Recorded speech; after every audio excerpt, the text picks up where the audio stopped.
Hello and welcome to Claret and Booze. I've got a special announcement for you. Our long-term channel sponsors, the Kent and Sussex Tea and Coffee Company, they've branched out into hot chocolate as well.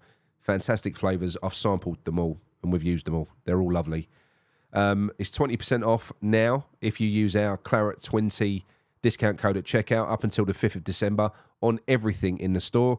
So tea, coffee, hot chocolate, and of course all of the accessories that they sell as well. Get over there, treat yourself, enjoy the show. And yeah, I'm going to be running this up until the 5th of December, so get used to this advert.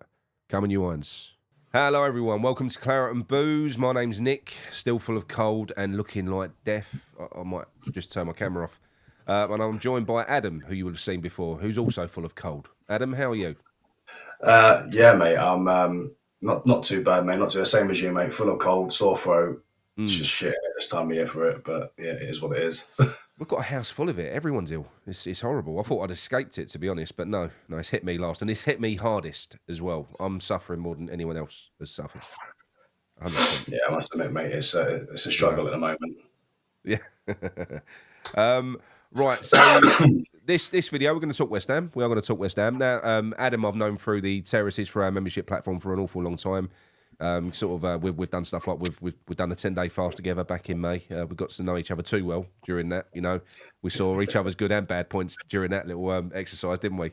If you stick around until the end of the video, yeah, we've got something we wanna give to you lot as well to present to help you and to help Adam as well. But we'll talk about that later. First of all, West Ham. I don't know whether you've been keeping up on the news. I haven't really, to be quite honest. I mean, I've been talking to a few people, and when I had a conversation before the Sunday night show, that I had a throwaway comment because I'd been speaking to someone. They said to me, Pogba's a possibility. And even then, I thought, shut up, no way. You know, even like the guy knows what he's talking about. But I thought, no. So I just sort of dropped it into the conversation on the Sunday night show. Obviously, John went, no, not going to happen. Mickey said the same thing. Now it's everywhere. It's everywhere that it's a possibility that we could go and get Paul Pogba. Now, I'm going to give my case on Pogba now. I think you're going to get one or two players. There's no in between with Pogba. You're going to get 10 out of 10 Pogba, or you're going to get 1 out of 10. I don't think there's any middle ground with him. So it's either going to be Jesse Lingard or Calvin Phillips. That's what we're looking at with him. In our current situation, with our midfield, the way it is, with how limp we are, with how tired we are, with people like Guido Rodriguez, who's looking like he's going to be getting a loan back to Betis, and you know Alvarez is not happy. You know Thomas Souček is Thomas Souček. I just don't know that it wouldn't be worth a punt, and it would be quite exciting. Honestly, I think I would buy into that one. I would, because it could work. It could literally work. I would say it's a 50-50. For me, it's a 50-50. Other people would say otherwise. But if that guy comes in and gives you a year, 2 years, anywhere near the level he reached at sort of Juventus or anything like that, I think what's not to like about that for me? Adam Gordon, what do you reckon? Well, what's the worst thing that can happen? You know, yeah. we are the same as what we are now. We'll have another shit player. Yeah, I'm in agreement, Nick. The other day, I don't know if you saw it, mate. I actually put a post in the terraces about Paul Pogba to say, look, if this was an opportunity, I wouldn't mind taking him because it gives us the legs in midfield, you know. Because let's be honest, on his game, on his day, he's not bad, you know. No, he's a great player. On his day, he's a great player, brilliant midfielder. Got a great range of passing. He's got an engine. He's got everything. He's potentially, or should have been, the perfect midfielder. It's just I don't really know where he's gone wrong. Well, we know where he's gone wrong, obviously, but.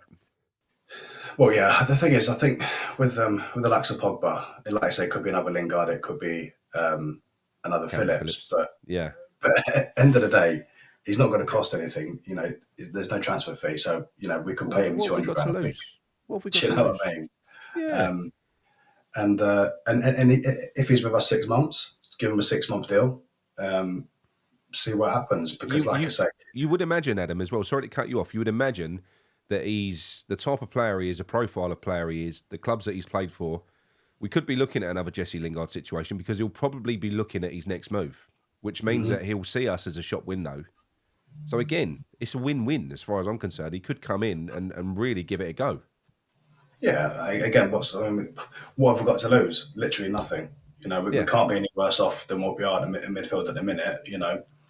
Give him a try if that's an option, and then see what he can do. Because, like I say, I think on his day when he's on form, he's a game changer, to be honest. And in my opinion, when you compare Lingard, I know it's slightly different positions, but when you think about Lingard and his ability compared to Pogba and his ability, if you had a choice of either of those two players that's on top of their game, you'd probably go Pogba all day long. Yeah, of course you would. Of course you would.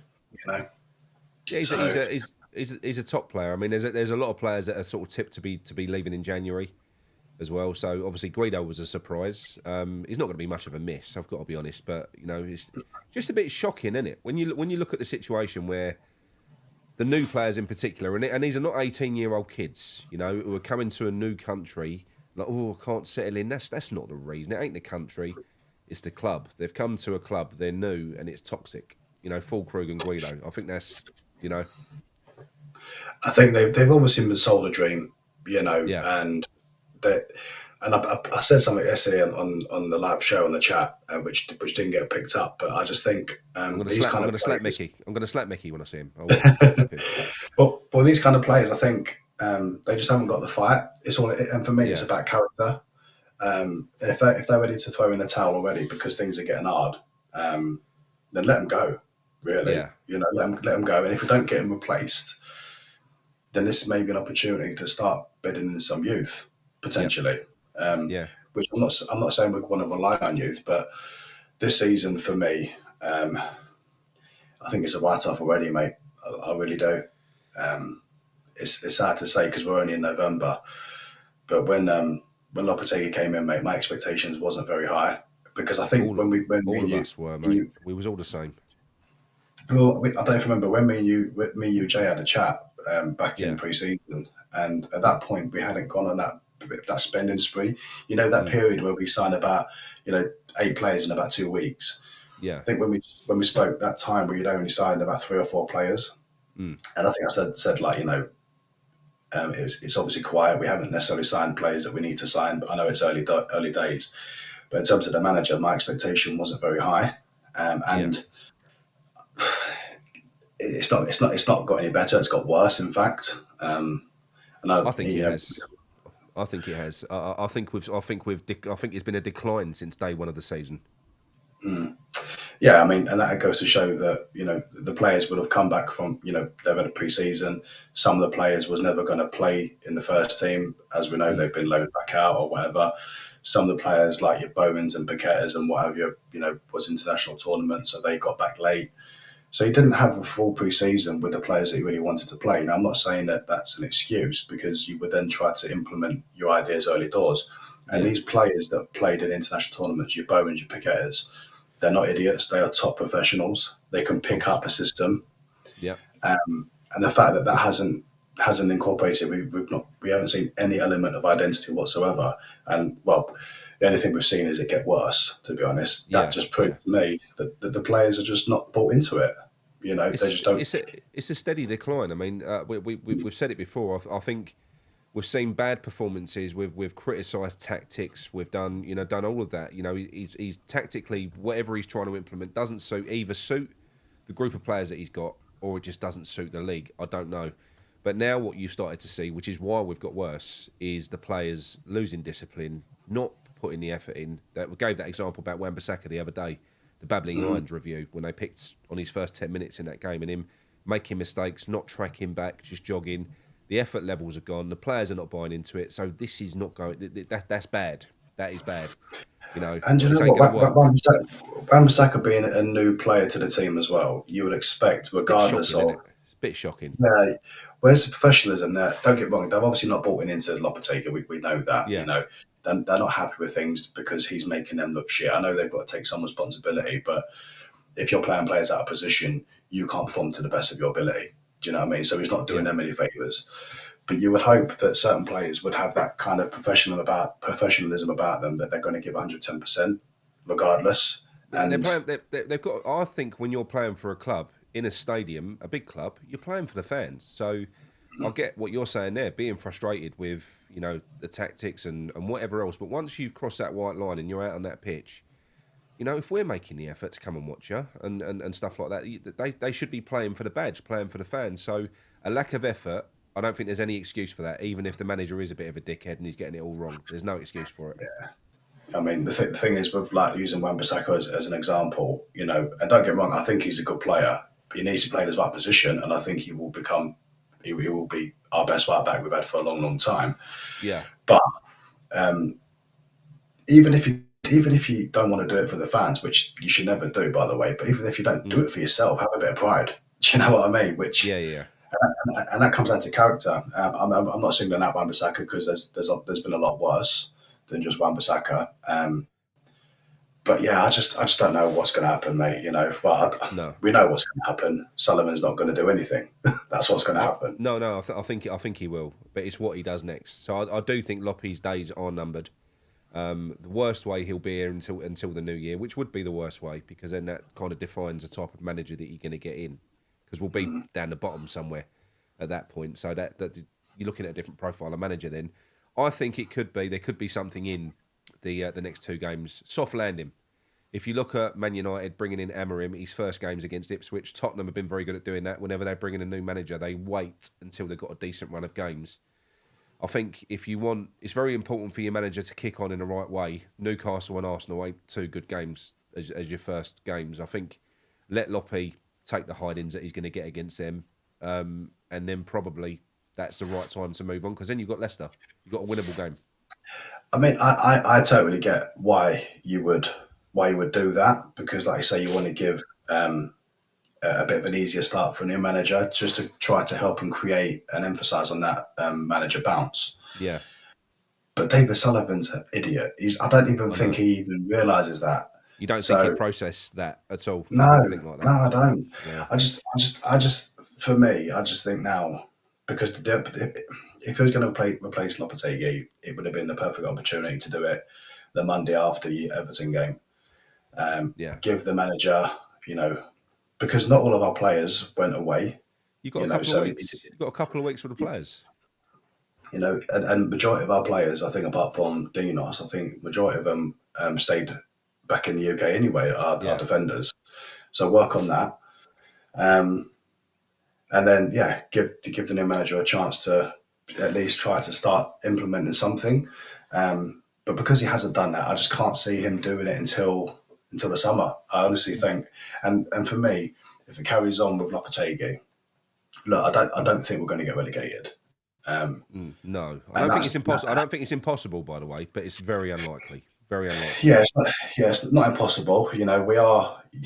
There's that old adage, too good to go down. But ultimately, if you're not good enough, you're going to go down. But I just think in this instance, there are three worse teams than us. We will, in my opinion, be in a relegation dogfight if we keep Lopetegui. Yeah, I think it'll be a slog right to the end of the season. But again, I don't think Sullivan cares. As long as we don't get relegated, as long as we maintain our status as a Premier League team, that's all he's bothered about. But then I think if he keeps Lopetegui and for the whole year with a proper struggle of a season where we should have pushed on a little bit and done a lot more than what we have done. What I'm hoping, Adam, sorry to interject, I've seen a lot of people, I don't buy this, by the way, because from the information that I've got, Tim wanted to insert KPIs into Lopetegui's contract, and I don't think it happened. But a lot of people are saying now that there may well be some clauses in there, and they're waiting for us to drop into the bottom three so they can get rid of him for free. Now that, for me, I'm sorry, that just shows a complete lack of ambition. I know you're going to be saving a few million getting rid of him, but you're just burning your fucking season. Wait until it gets so bad that you drop into the bottom three. I mean, how bad would we have to be? Like you said, the teams are shit down there. If you're going to wait for that to happen, that's ridiculous. I mean, the likelihood is if he waited for that to happen, and West Ham being West Ham, it'll probably happen in the last day of the season. That's when we drop into the relegation zone and get relegated. That's probably what will happen. But it just doesn't make sense how his brain operates. I just don't understand it. I mean, I want to talk about Declan Rice, for example, because what happened with Declan Rice when there was talk about him going, a year or so before he actually left. Us West Ham fans knew the value of Rice and how good he was, and and And it was put out there that West Ham would want 100 million, and that was laughed off. Laughable, that was. That we could demand that kind of price. But what happened is because Rice played so well, he was obviously in Europe. Yeah. So getting obviously recognition in Europe, he was playing well. His status with England was being elevated because he was playing for a team that's doing well in Europe. All of a sudden, you can start quoting and wanting and demanding those prices for those players. So the fact is that we got into Europe meant that David Sullivan was going to get more value for his player. And that's what I don't understand what he doesn't get. If you have ambition, you are more valuable. Well, I just feel like I think his ego's gone through the roof since we had those 3 years in Europe, and that wasn't anything to do with him.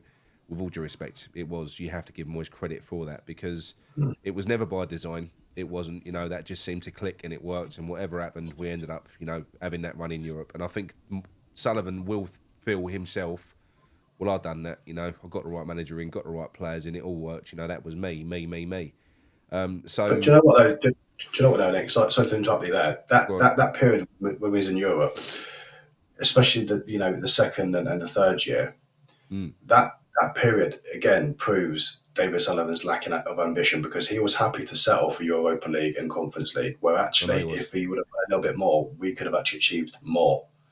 Do you know what I mean? We could have got Champions League. Well, that season we was in the Europa League and we got to the semi-final. It was that window. That window was the one where we could have pushed on. It was all we had was Antonio. Do you remember?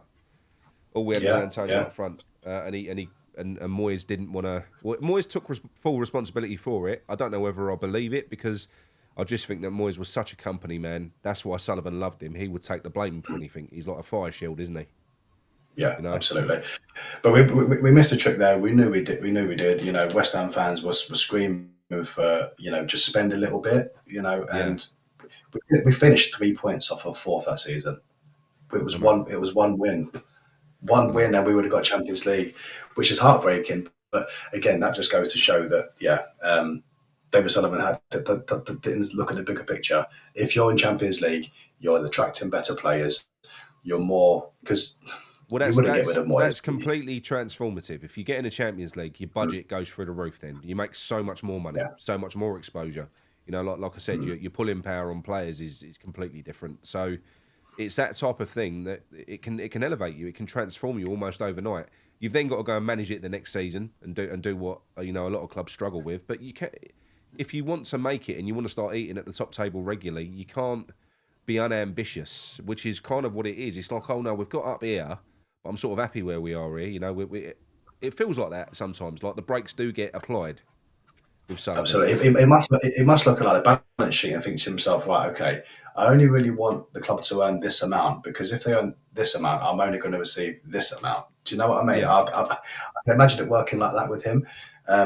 He doesn't want us to overachieve because he might not. He'd have to spend more money on players as well. He'd be expected to go and more wages, bigger players. So I don't know. It's very odd. Or he could just be fucking useless, and none of this is by design. It could just be that.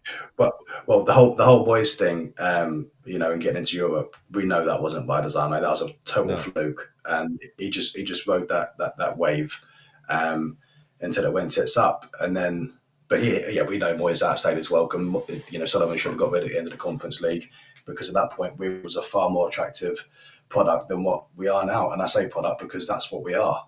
I know. We're not a football club anymore, are we, mate? We're a flipping business, and it's frustrating. The sad thing is, though, this season, so when I look at the table, I went through this on Sunday. When you look at the table, we're 14th, and you look at the teams above us: Man United, Bournemouth, Brentford, Tottenham, Villa, Newcastle, Fulham, Brighton, Nottingham Forest, Aston Villa, Chelsea, City, and Liverpool. You look at them, you think, do you know what? We're probably where we should be based on how we're playing. We're not better than any of them teams. However, we're on 12 points. So, yes, we're only 5 points from the relegation zone. But we are also only 7 points from 6. So, and we're 11 games in. Villa had a season like this. If you bring in a manager at the right time, when there is still a big portion of the season left, what it does is, I think that, because it has to come from the top. The ambition of the club has to come from the top. If you want to inspire your players, don't stick with a manager that's fucking up, like this. saying, no, this ain't right. We're getting rid of him because we're not accepting this. We're not accepting it from him, and we ain't going to accept it from you lot either. And then the players know, hang on a minute, the club's serious. You know, it might spark a bit of life back into everything. And I just feel like, depending on when he acts, even if it is after 13 games and we lose those two, we're still, you know, we have a little run of 5 or 6 games. All of a sudden, we're ninth, we're 8th. And you're up there and you're pushing. It can do it. I just don't know, you know, I just don't know why he just doesn't fucking act. The right time to do it, I'm with you. I accept what I said earlier on about soft landings and, you know, a manager coming in, even with a 2-week break, then having Newcastle and Arsenal ain't great. But it's not great also when you consider we've got a run of 8 games in a month, and then when that manager comes in, they've got to try and pick up the pieces with virtually no time on a training pitch. It's just going to be game, recovery, game, recovery. That's all it's going to be. It's going to be like the last few years where we've been in Europe and we've had a midweek game and then a weekend game. You know, you don't get to spend that much time on the training field because obviously you're always prepping for the next game, which happens like 72 hours later. Yeah. So yeah, I totally get it. If the new manager comes in, he's not going to be able to spend a full week on the training pitch with the players and try to implement his systems because he's going to have to prepare for a game. So it's a tricky situation. But again, mate, I mean, it's all hearsay, isn't it? What's going on?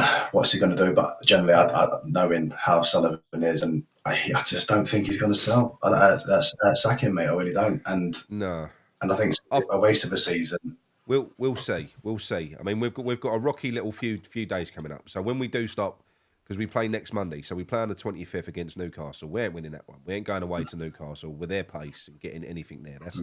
That's a write-off. Arsenal, we got beat 6-0 there last year. They're not as good this year, but we're shit.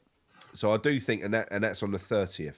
So in the space of 5 days, that's Monday and then Saturday or Sunday, whenever it is, we're going to get 2 beatings. At that point, I think we could see a change. And then we're away to Leicester, and we're at home to Wolves, and we're away to Bournemouth. We're at home to Brighton. You know, we're away to. That's 5 winnable games, mate. Look, you've got literally Leicester, Wolves, Bournemouth, Brighton, and Southampton. If you start to pick up form, you could win 3 or 4 out of 5 games there.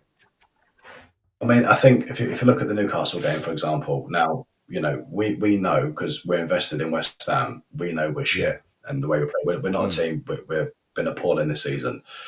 It's an easy game for teams to play us, but for the rest of the footballing world, you know, they don't necessarily take notice of West Ham because they've got no interest in it. No. However, the Newcastle game is on Sky on Monday, so those football fans and Sky paying customers are going to see how shit we are, and the pundits after the game are going to pull us to pieces and say how shit we are. So then the microscope's under West Ham at that point. And Sullivan doesn't want to look like a fucking idiot, does he? Especially nationwide. And I think that might be the climax. The climax would be. I'm assuming that's a Saturday 5:30 kickoff against Arsenal at home. So if that happens again, what happened last year or similar, and it could be because we're that bad. You know, we come up against. We offer so much space, Adam. I don't know whether you've seen that I spoke about that on Sunday night as well. The graphic that's been floating around, and you know you got all of the Premier League teams. You got a pitch representing space allowed to the opposition, represented by colours. You know, red is you don't allow much space. Blue's bad. You know, you're allowing a lot of space. By far the worst. We just allow space everywhere. We're shit.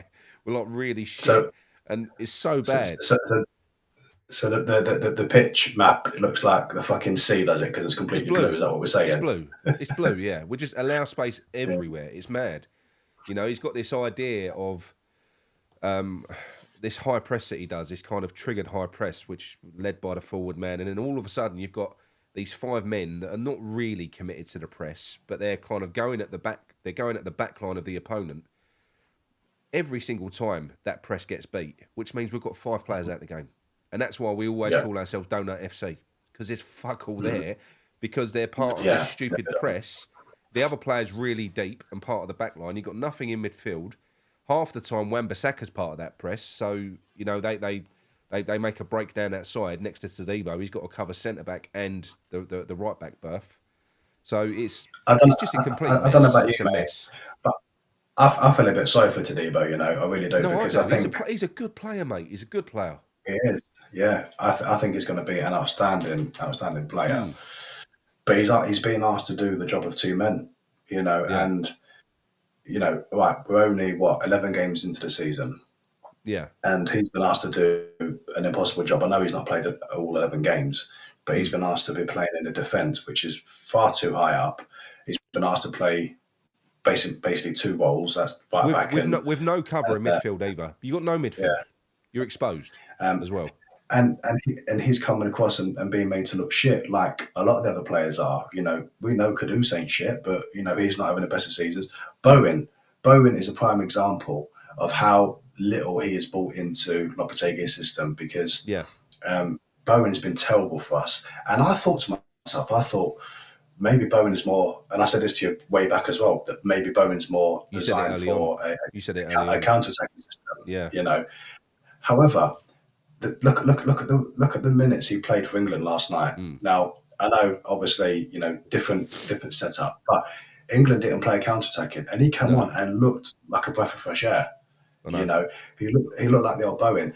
Now, that's on the back of a terrible season so far with West Ham. So I don't think that he's out of form, because I'm not saying he chooses to be, because he's captain and he's lead by example. But I think he's fed up.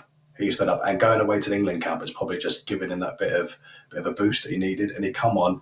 I didn't say he changed the game, because obviously England were already winning, but he played really, really well in a system which wasn't counter-attacking. So he doesn't necessarily need to play in a counter-attacking system to get the best out of him. He just needs to be able to a functional team. Exactly.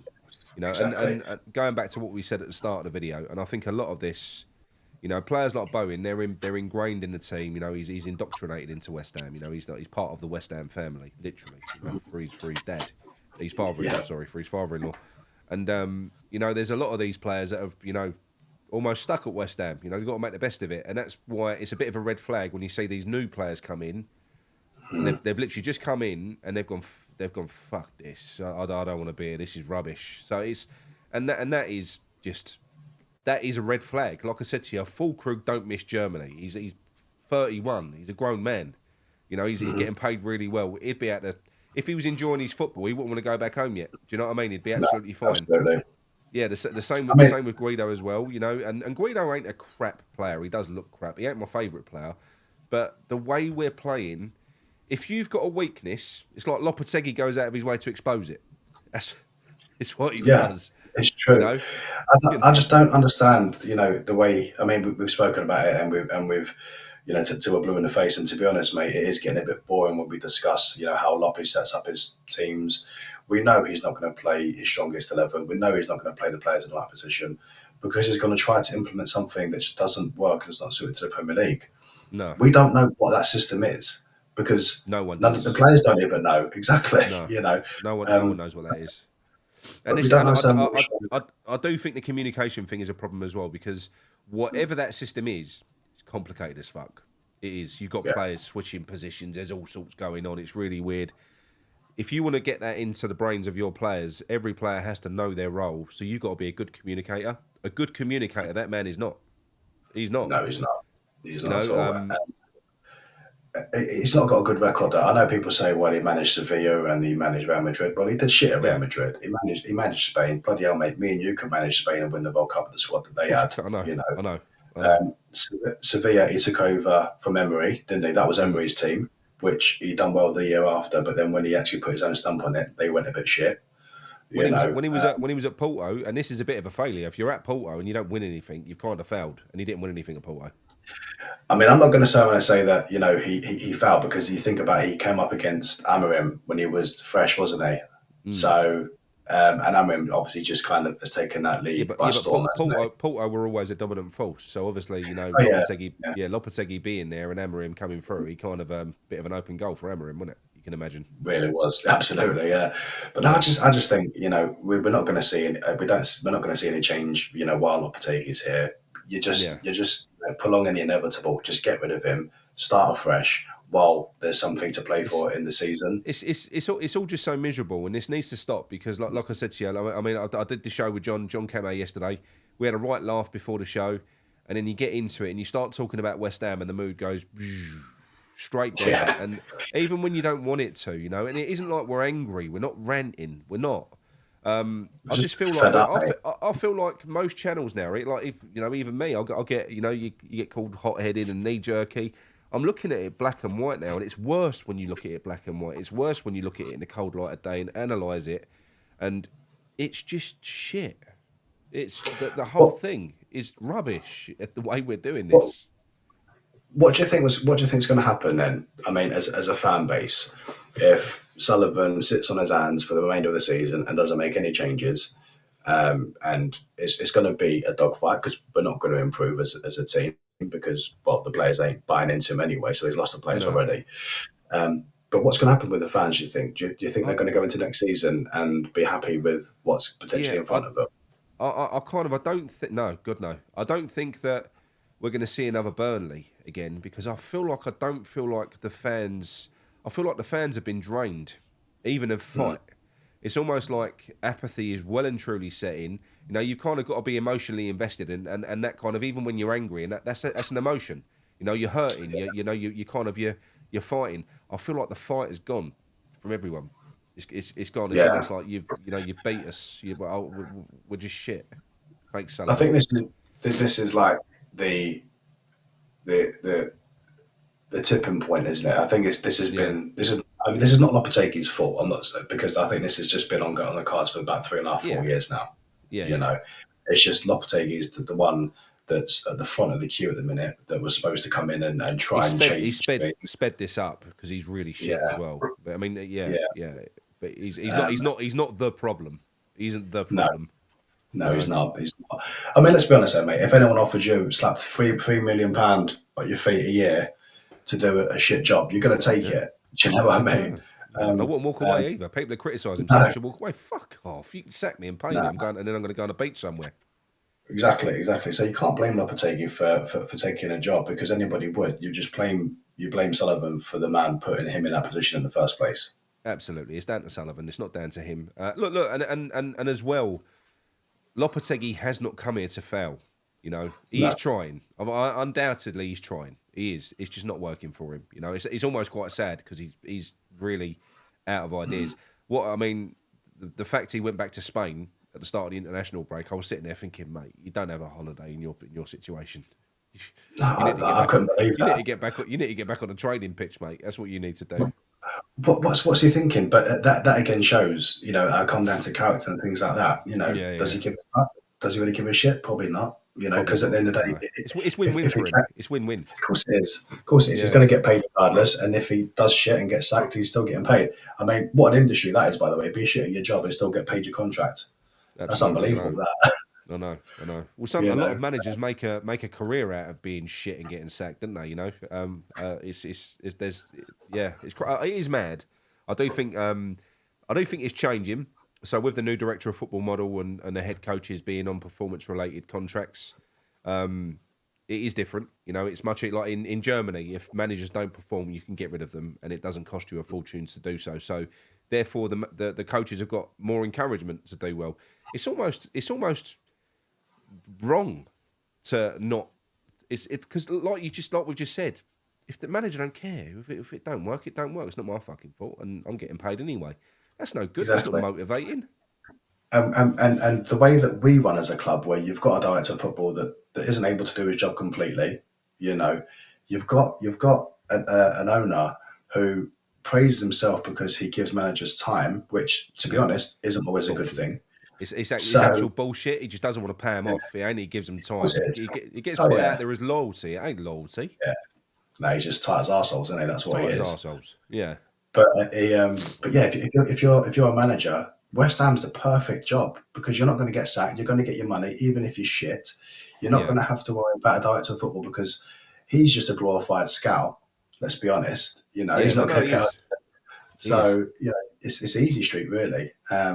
Anything you got to deal with is us fans. Well, let's be honest. The club and the owners, the board, don't give a shit about the fans. So as far as they're concerned, we can piss up a wall, mate. No, no, and that's the reality. So, but yeah, we'll see what happens. I like to think that Sullivan will do the right thing. It's the hope that kills you. Yeah. You hope that he's going to pull the plug, but then he's going to turn it to shit because he's probably going to get someone else in that we don't really want.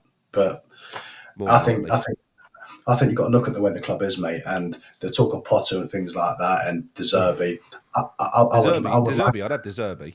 I would. Yeah, I would as well. But I also think to myself as well, you've got to think about, I want a manager, and I don't really care who manager is, but I want a manager that can work within a broken club because we're broken.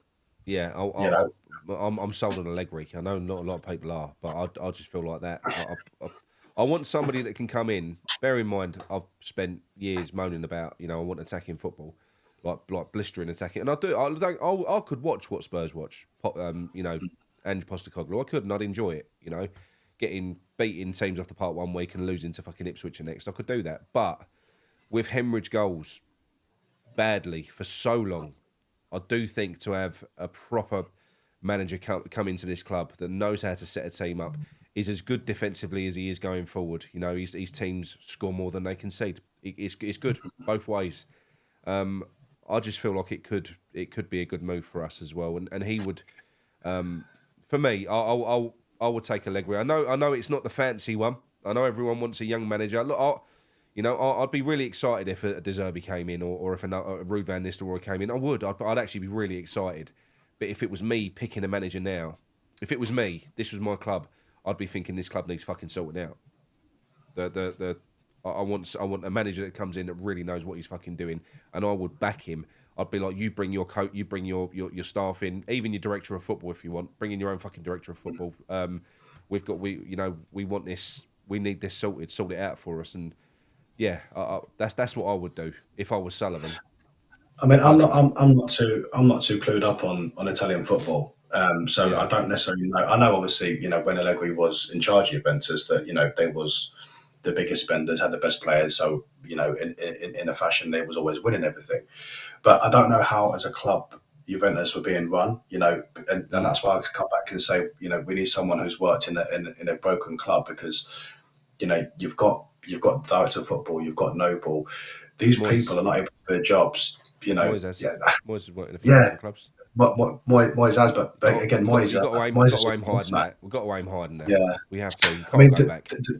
De Zerbi and Potter, for example, they did, especially De Zerbi, but they did well for Brighton. I just can't help that they did well because of how the club was. It was a well-oiled machine.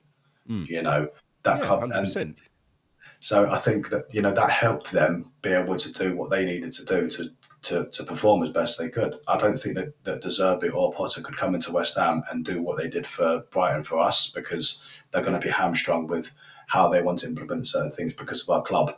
It comes from the board, mate. That's where the virus is at the minute. Absolutely, mate. Absolutely. Right. What we're going to do, we're going to close down on West Ham now. We are going to close down on West Ham. So moving on to something different. So like I say, this is something for you guys, and it's something for Adam as well. I've known Adam for an awful long time, and we do this sometimes when we know people and we trust them. And I've got to know Adam really, really well over the last sort of almost year now. There's something that Adam needs a bit of a platform to get himself started. So Adam is a financial advisor that's basically going it alone. He's been in the industry for absolute years. Do you want to sort of expand on what it is that you do, Adam? Yeah, so it's what's called a mortgage protection account. Yeah. Now, for one reason or another, my hand's been kind of forced, but ultimately I've gone on my own. And I'm looking for something to try and help me kind of get off the mark, get the ball rolling, so to speak. And obviously, yourself, we've had conversations. But what it is that I do is basically search the market. I'm a whole of market broker, basically, to help you, support and give you the better deals when it comes to mortgages and or protection. When you say protection, what do you mean about that side of it? Protection, so it's like your life insurance, critical illness, if you've got obviously a mortgage, I mean, to be honest, we use mortgages as an example, but you don't need a mortgage, obviously. But if you've got £100,000 worth of debt on your head, at least you're covered if something happens, and I'm there to try and support you. So there's lots that I do, and as I said to you, Nick, which you're happy for me to do, is any of the Claret and Booze subscribers, would get my services for free, effectively. Very brave of you. This is very brave. So what this is, obviously, look, this is a guy on a new venture, and this is like anything else, not asking for charity, he's asking for an opportunity, and it's like anything else. Sometimes you've got to speculate to accumulate. So Adam's out there to sort of prove himself, build a reputation, and help people out, and he'll gain business off of word of mouth and stuff like that. He's backing himself basically. So yes. So through Claret and Booze, through Adam, just through Adam, what I'm going to do is I'm going to put his email address in the description of this video. So if you do need any advice on mortgages or protection, you will be able to you'll be able to sort of reach out to Adam. So it's a bit of a good deal. Yeah, I mean, anyone that takes interest, obviously, in what's happened in our country in the past few weeks with the budget, and obviously what's happened with America, that will affect things, So, if you are a bit concerned about things, just give me a shout. It ain't going to cost you anything, but it at least gives you peace of mind that there is something that can be done for you, And like what Nick said, it's a case of just trying to help me in return, help as many people as I can, because that's what it's all about. I want to help people. I don't want people to feel like they're stuck with the same bank that they're with. There is options for people, and just making you aware of that, basically. That's what I want to try and do for people. Good stuff, mate. Good stuff. So, like I say, you will find Adam's email address in the description, and like I say, it's all fully registered with the FCA and everything else. What you're doing, and so it's all like I say, you've got a business page, you've got a brochure, you've got a business page launching on Facebook as well, I think, haven't you, at the moment? Yeah, so I'm in the process of getting that all regulated. So there will be a business Facebook page, but for the time being, obviously, we'll look at just supplying the email address. But again, once people get in touch, they then have a direct line as well. So, and obviously, everything that we speak about is purely confidential anyway. So, I just hope that I can get the opportunity to help as many people as I can. That's perfect, mate. That is perfect. Well, there you go. I'd say I'm not a giver. We're not a giver on Claret and Booze. It's not me giving. It's Adam giving. But no, honestly, in all fairness, I completely trust Adam. I know him really, really well, and I wouldn't do this with just anyone. So he deserves the opportunities. He's been through a bit of a rough time with things, and he's very good at what he does. And this is going to fly, Adam. It is. It's going to fly, mate. You're going to do really well. So if anybody does want any help, please do reach out. I do endorse that man. He's a top man, honestly. Thank you, mate. Right. Okay. We'll wrap it up there. We'll leave it there. Speak to you all soon. Come on, you irons. Come on, you irons.